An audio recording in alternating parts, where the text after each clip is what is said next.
Sup Minecrafters, SirRobHiFi here, and I'm at the Ghast trap. It's been 3 months since I've shown you this. I was looking up my old videos and it was December the 16th that I did the last Ghast trap video, and it's now March 16th. The big job that I've been doing in that time was I spent weeks half-slabbing my nether, trying to make a perimeter that was spawn free.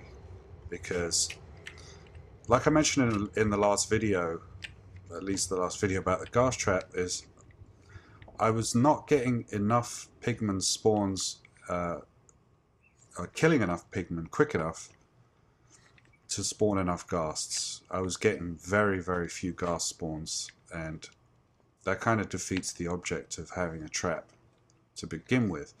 So what I realized is that I was going to have to half slab out a perimeter, and I spent, like I said, weeks laying thousands upon thousands of half slabs.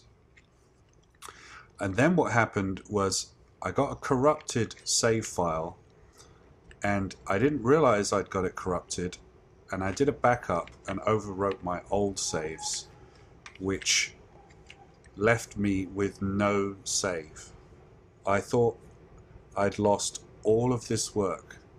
I thought I'd lost literally months of work going all the way back to November sometime. Turns out that I had a couple more backups that had been renamed, and they were recent enough that I didn't lose very much. So I was so relieved. You just don't even know. I was in a state of frustration from end of January right through February. I just didn't even want to play the game because I'd lost so much. I'd lost so much work and so much stuff that I couldn't bring myself to play it. But I started really going through all of my saves and everything and checking them out with this latest update, because we got the new file format Anvil, and we got a lot of new changes to the game. We got these iron golems and new mob AI. So that was another thing that really kind of just it knocked me back, because the whole point of this system or the whole function of this system is to kill pigmen, enough of them quickly enough that you get plenty of ghast spawns, right? Because as you may know, in the overworld, if you have slime chunks within your perimeter, then those slimes can spawn and reduce the number of spawns you're getting in your hostile mob systems.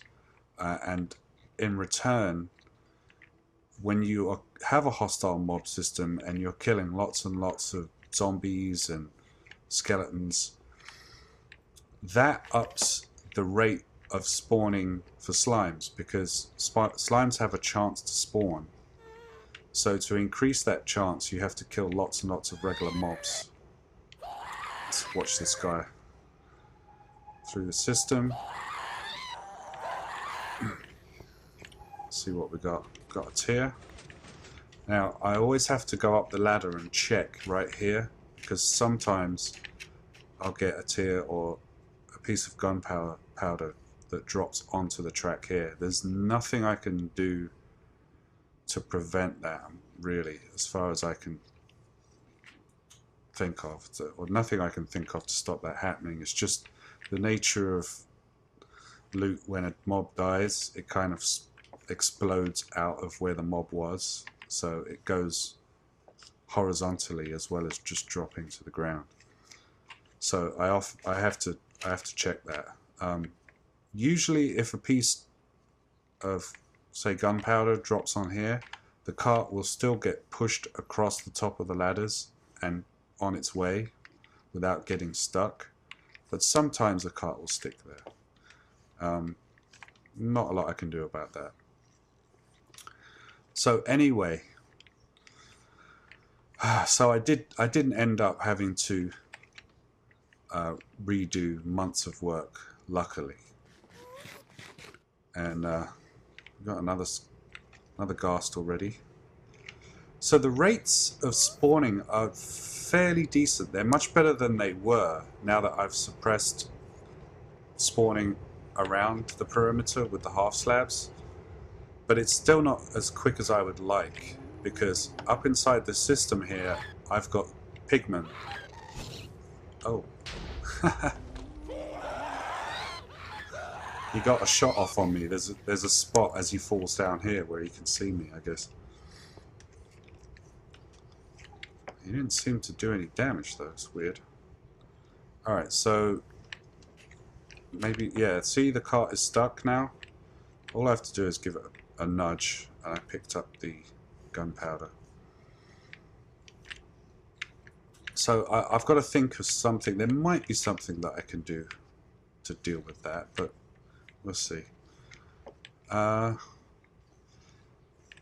so another big thing that I did is I doubled the amount of spawning space by mirroring the left-hand side. So the trap before was only this side, and now I have a set of spawning strips on the right-hand side here, and I can use the same cart circuit to pick them up. I designed this modular so that I could extend it that way off into the distance if I wanted to, but I think with this double-sided setup I don't think I need any more space for ghast spawning. All I really need is to use this space here, and I've marked it out with a new vine curtain. This is going to be my zombie pigman trap, and it's just going to spawn and kill zombie pigmen. I may get magma cubes in there as well, because I think I don't know if you know this about slimes, but even though the big slimes can't fit in, say, like a too high space, the spawning algorithm will attempt to spawn them there anyway. They'll take suffocation damage from the ceiling, and then they'll split into 4 smaller slimes. Well, magmas do the same thing. They'll spawn it in a smaller space than they should. They're not restricted by that. They'll just split as soon as they start taking suffocation damage into smaller ones. So this will probably rain magma cubes down on me, and that's kind of unavoidable, I think, but we'll see. So I'm going to build a piston pusher setup, strips of piston pushers, and I'm going to make it several levels high. So I should get tons and tons of zombie pigmen falling down from the sky. I'll put in some more railcart system around below here so that I can pick up the loot. And that will be that. I think I can just leave you here for now, and in the next video I'm going to be working on that. But what I think I should show you next is the area that I coined as Rob's Realm, and that was that mountain base that I was making. I